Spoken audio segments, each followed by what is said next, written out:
26 வருட நம்பிக்கை, லட்சக்கணக்கான சந்தோஷ திருமணங்கள். கல்யாணம்னாலே தமிழ் மேட்ரிமோனி தான். அதே ஒரு லக்னத்துக்கு 2ஆம் பாவம் 7ஆம் பாவம் கெட்டு போச்சுன்னா முதல் தாரம் நிலைக்காதுன்னு. சில பேருக்கு இந்த முதல் திருமணம் அப்படிங்கிறது ஒரு வயதுல அமையும், 2வது திருமணம் அப்படிங்கிறது இன்னொரு வயதுல அமையும். அதை எப்படி சார் கணிக்க? இந்த ஜாதகத்திலேயே சொல்றேன். 2ஆம் அதிபதி 10ஆம் அதிபதியோட தொடர்பு கொள்றாரா அப்படின்னு பார்த்தா செவ்வாய் சுக்கிரனை பார்க்கிறார், குருவை பார்க்கிறார். அப்ப அவருக்கு 36 வயசுல தான் திருமணம். கிருத்திகை நட்சத்திரத்திலேயே இருக்காரு குரு. அப்ப சூரியன் வந்து தொடர்பு கொள்றாரு. அப்ப உங்க அக்கா பொண்ணை வந்து உங்க அக்கா பொண்ணை கல்யாணம் பண்றதுக்காக மிலிட்டரியில இருந்து வந்து கல்யாணம் பண்ணி ஒரு நாள் இருந்து 2வது நாள் வேற காதலன் கூட போயிட்டு வரணும், போலீஸ்ல கேஸ் கொடுத்து போயிட்டாங்க. நான் புதன் தான் பிரச்சனை, புதன் தான் சமாதானம். இங்க வந்து சந்திரன் செவ்வாய் பொதுவாக ஒரு கட்டத்தில் இருந்தாலே அங்க ஒரு தோல்வி இருக்குன்னு அர்த்தம். சந்திரன் செவ்வாய் பொதுவாக ஒரு கட்டத்தில் இருந்தால் ஒரு தோல்வி அங்க வந்து இருக்கு. அது எந்த இடத்துலன்னு கேட்டா ஒரு பெண் இடத்துல ஒரு தோல்வி இருக்குன்னு அர்த்தம். செகண்ட் மேரேஜ்க்கும் நிறைய ஜாதகங்கள் வரும். 35, 36, சில பேருக்கு 40 வயதுகளுக்கு மேலேயும் திருமணம் நடக்கும். ஒரு லக்னத்துக்கு 2ஆம் பாவகம் 7ஆம் பாவகம் 9ஆம் பாவகம் கெட்டு போனா திருமணம் இல்லைன்னு அர்த்தம். அது எது பண்ணியுமே மாற்ற முடியாது. புதன் தான் காதலை வந்து செயல்படுத்துவது, மயக்கத்தை கொடுக்கக்கூடியது. என்னோட கான்செப்ட்ல ராகு மயக்கும் கிரகம், புதன் மயங்கும் கிரகம். அப்போ மயங்கு கிரகங்களுடைய தன்மைகள் இருந்தால் அவங்க ஒரு விஷயத்துல தோல்பாங்க. ஆதன ஆன்மீகம் நேயர்களுக்கு ஷாம்லாவின் அன்பு கலந்த வணக்கங்கள். நம்ம ஆதன ஆன்மீகத்துல ஆன்மீகம் சம்பந்தப்பட்ட பல கேள்விகளுக்குமே தினம்தோறும் ஒவ்வொரு வகைகள்ல பதில்களை பார்த்துக்கிட்டு இருக்கோம். அந்த வகையில திருமணம் அப்படிங்கிற விஷயத்தை பத்தி இப்போ வரைக்கும் நிறைய பேருக்கு நிறைய விதமான சந்தேகங்கள் இருக்கு. அந்த திருமணத்தை பத்தியும் திருமண வயதுகள் பத்தியும் நிறைய விஷயங்களை இன்னைக்கு நம்ம கூட நிறைய பயனுள்ள தகவல்களை பகிர்ந்து கொள்றதுக்காக பாலக்காட்டுல இருந்து குரு மணிகண்டன் அவர்கள் இணைஞ்சிருக்கிறார். நிறைய விஷயங்களை கேட்டு தெரிஞ்சுக்க போறோம். வணக்கம் சார். வணக்கம் சார். வணக்கம். எப்படி இருக்கீங்க? நல்லா இருக்கேன். ஏற்கனவே திருமணத்துடைய வயதை எப்போ பார்ப்போம் அப்படிங்கிற மாதிரி பார்த்துருந்தோம். 2, 4, 7, 10 கிரகங்களை வச்சு தான் நம்ம பார்ப்போம் அப்படின்னு. இப்போ நீங்கள் வரைஞ்சிருக்கக்கூடிய இந்த ஜாதக அமைப்பில் இங்கே வந்து கேது இருக்குது 2ஆம் பாவகத்தில். 4லையும் 7லையும் 10லையும் எந்த ஒரு கிரகங்களுமே இல்லை. இப்போது இவங்களுக்கு எப்படி சார் வயதை கணிப்பீங்க? அப்போது முதல்ல ஆதன ஆன்மீகத்துக்கு என் நன்றியை சொல்லிட்டு உங்களுக்கு என் வணக்கத்தை சொல்லிட்டு, இப்போ இந்த ஜாதகம் வந்து ஒரு ஆண் ஜாதகம். இது வந்து பார்த்தீங்கன்னா 19/1/1995 10:30 AM கோயம்புத்தூரில் பிறந்த ஜாதகம். அப்போது இப்போ இந்த ஜாதகத்துக்கு பார்த்தீங்கன்னா லக்னம் மீன லக்னம், ராசி சிம்ம ராசி, நட்சத்திரம் மகம் 1ஆம் பாதம். அப்போது இந்த ஜாதகத்தில் 2ல் வந்து, அதாவது லக்னத்துக்கு 2ல் கேது, லக்னத்துக்கு 6ல் சந்திரன் செவ்வாய், லக்னத்துக்கு 7ல் ராகு, லக்னத்துக்கு 8ல் ராகு, லக்னத்துக்கு 9ல் சுக்கிரன் குரு, லக்னத்துக்கு 10ல் யாரும் இல்லை, 7லையும் கிரகம் இல்லை, 10லையும் கிரகம் இல்லை, 11ல் புதன் சூரியன், 12ல் சனி பகவான். அப்போ இந்த கிரகங்கள் நின்ன நட்சத்திரம்னு பார்த்தீங்கன்னா லக்னம் உத்திரட்டாதி 1, சூரியன் உத்திராடம் 3, சந்திரன் மகம் 1, செவ்வாய் மகம் 3, புதன் அவிட்டம் 1, சுக்கிரன் கேட்டை 1, குரு அனுஷம் 4, சனி பகவான் சதயம் 3, ராகு பகவான் சுவாதி 4, கேது பகவான் பரணி 2, மாந்தி பகவான் உத்திரட்டாதி 2.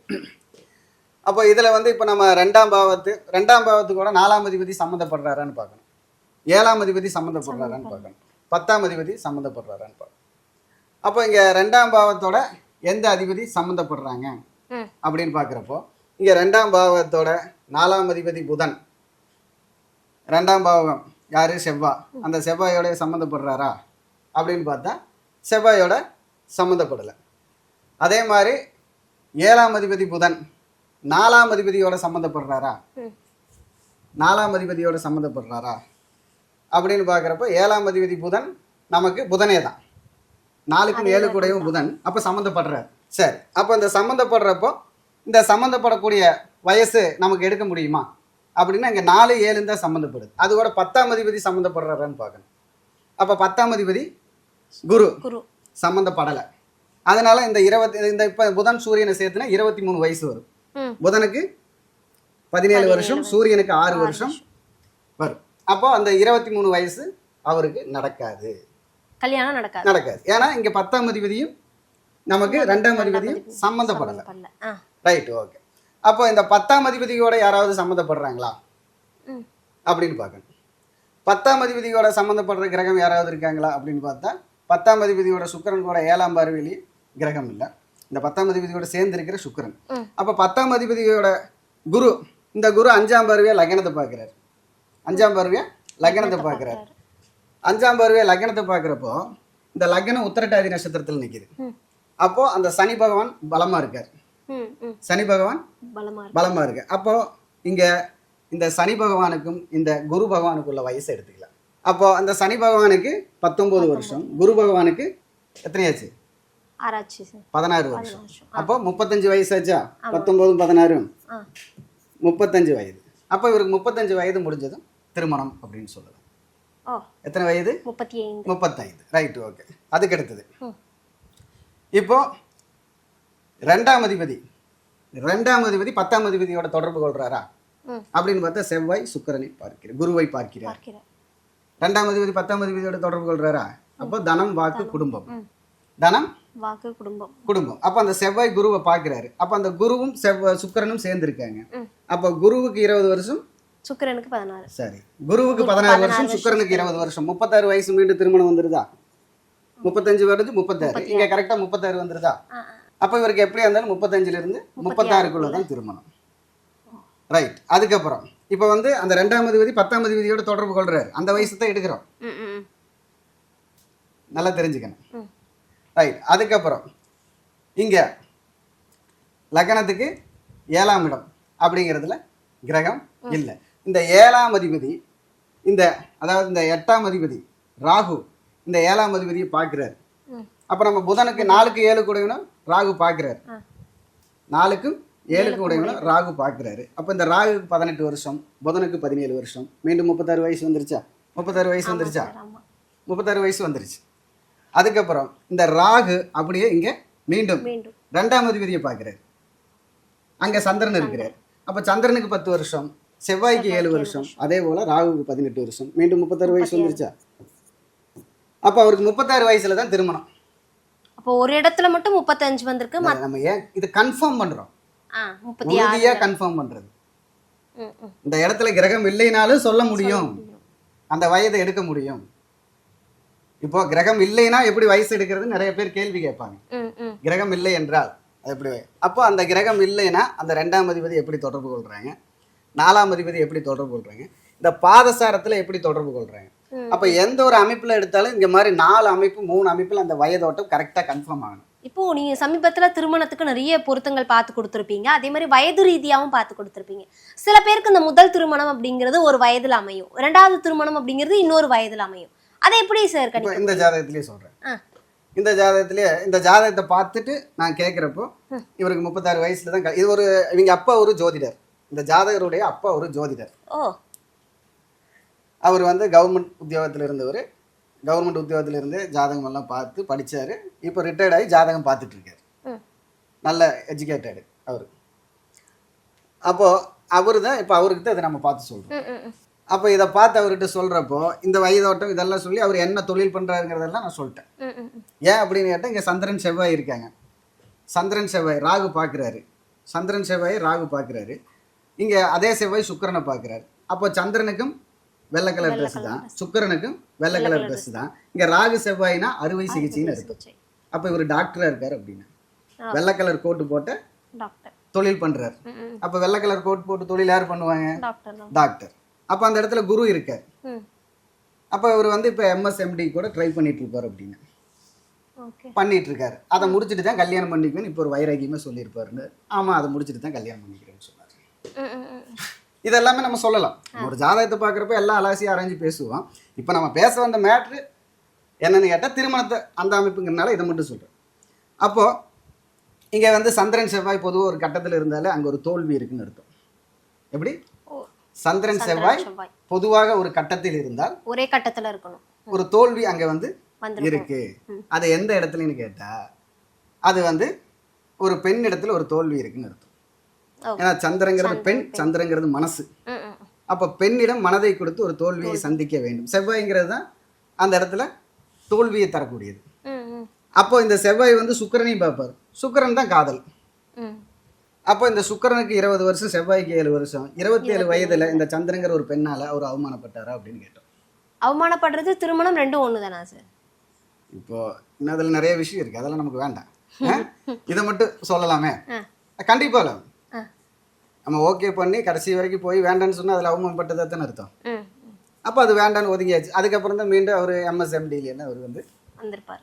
போனார். அப்போ அது இந்த ஜாதகத்தில் சொல்ல முடியுதில்ல. அது ஏன் அந்த 27 வயசுன்னு சொன்னால் சுக்கிரன் செவ்வாய் தான் காதல், உணர்ச்சி, உணர்வு பூர்வம் இதை எடுத்துக்கிறது. அப்போ அந்த உணர்வு பூர்வம் உணர்ச்சியை எடுத்துக்கிறப்போ இந்த அதாவது ராசிக்கு 2 கூடையவன் புதன், நமக்கு 4 7 கூடையவன் புதன், லக்னத்துக்கு 4 7 கூடையவன் புதன். அவன் தான் லைஃப் பார்ட்னர். புதன் தான் லைஃப் பார்ட்னர். புதன் தான் காதலை வந்து செயல்படுத்துவர், மயக்கத்தை கொடுக்கக்கூடியது. என்னோட கான்செப்ட்ல ராகு மயக்கும் கிரகம், புதன் மயங்கும் கிரகம். என்னுடைய கான்செப்ட்ல புதன்னா மயங்கும், ராகுனா மயக்கும். அப்போ மயக்கும் மயங்கு கிரகங்களுடைய தன்மைகள் இருந்தால் அவங்க ஒரு விஷயத்துல தோல்பாங்க, பெண்ணிடத்தில் தோற்கக்கூடிய சக்தி. அப்போ இங்க பாத்தீங்கன்னா ராகு அந்த தொடர்புல வந்துருவார், புதனும் அந்த தொடர்புல வந்துருவார். ஏன் இந்த தொடர்புன்னு சொன்னா இந்த சூரியன் வீட்டை ராகு இங்க பார்ப்பார், 3ஆம் பார்வையா சூரியன் வீட்டை பார்ப்பார். அப்போ அந்த சூரியன் கூட சேர்ந்து புதன் இருக்கார். அதுதான் ஏன்னா இங்க 4ஆம் பார்வையா பார்க்க மாட்டார்.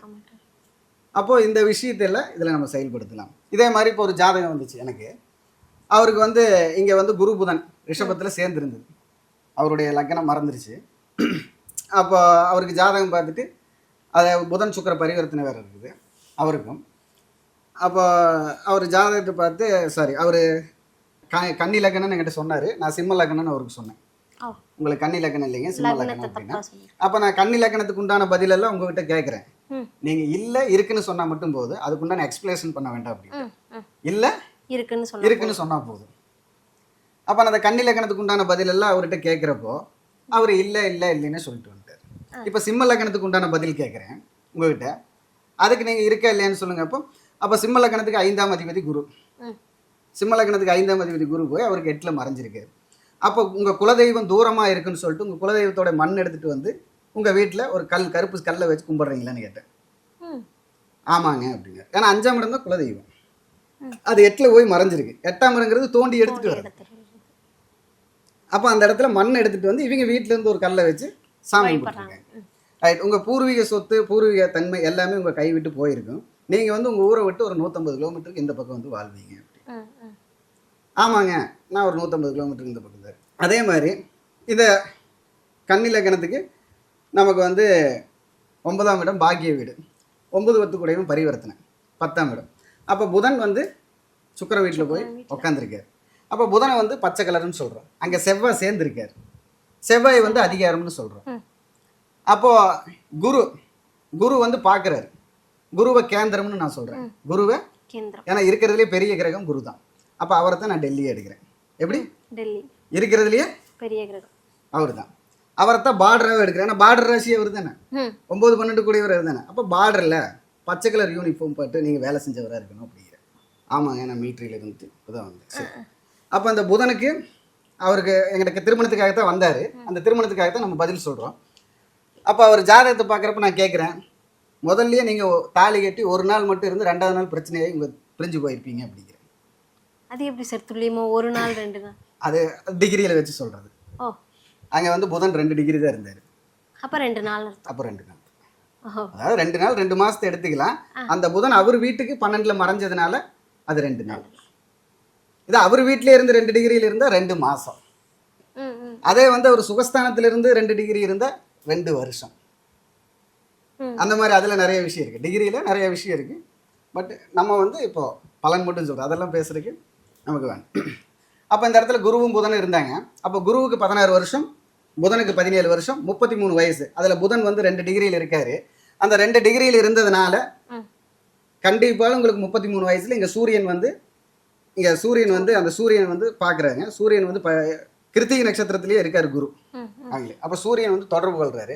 அப்போ உங்கள் அக்கா பொண்ணை வந்து உங்கள் அக்கா பொண்ணை கல்யாணம் பண்ணுறதுக்காக மிலிட்ரியிலேருந்து வந்து கல்யாணம் பண்ணி ஒரு நாள் இருந்து 2ஆவது நாள் வேற காதலன் கூட போயிட்டு வரணும், போலீஸில் கேஸ் கொடுத்து போயிட்டாங்க. நான் புதன் தான் பிரச்சனை, புதன் தான் சமாதானம், ரெண்டுமே அவர் தான். அந்த இடத்துல போய் அவர் உட்காந்துருக்கிற நட்சத்திரம் சூரியனுடைய நட்சத்திரங்கிறதுனால அது பிரச்சனையை கொடுக்குது. அப்போ இது வேற ஜாதகத்துடைய பலன். சரியா? நீங்கள் கேட்டது இந்த ஜாதகத்துக்கு இல்லை, வேற ஜாதகம். அப்போ அந்த மாதிரி விஷயத்தையும் எடுக்க முடியும். அப்போ மீண்டும் அவருக்கு சொல்கிறேன், உங்களுக்கு 39 வயசில் கல்யாணம் நடக்கும், இன்னொரு கல்யாணம் நடக்கும் அப்படின்னு சொல்லியிருக்கேன். உங்ககிட்ட திருமணம் ரீதியாக மட்டும் இல்லாமல் நிறைய விஷயங்கள் ரீதியாக இப்போ செகண்ட் மேரேஜ்க்கும் நிறைய ஜாதகங்கள் வரும். அதை பார்க்கும்போது உங்களுக்கு தோன்ற விஷயம் என்னவா இருக்கும் சார்? இப்போ நீங்க சொன்ன மாதிரி 35, 36, சில பேருக்கு 40 வயதுகளுக்கு மேலேயும் திருமணம் நடக்கும். 56 வயசுல வந்திருக்கு. 56 வயதுல முதல் திருமணமா இரண்டாவது திருமணம்? முதல் திருமணம். ஓ, 56 வயசுல 58 வயசுல நடக்குன்னு சொல்லியிருக்கேன். 56 வயசுலயும் அப்ப 60 கல்யாணம் தானே சார்? 58 வயசுல உங்களுக்கு கல்யாணம் நடக்கும். அப்ப வரக்கூடியவங்களுக்கு முதல் கல்யாணமா ரெண்டாவது கல்யாணமான்னு கேட்டாங்க. வரக்கூடியவங்களுக்கு முதல் கல்யாணம் தான் அப்படின்னு. அவங்க 47 வயசுக்குள்ள கிடைப்பாங்க அப்படின்னு. 45 வயசு டு 47 வயசுக்குள்ள உங்களுக்கு வருவாங்க அப்படின்னு.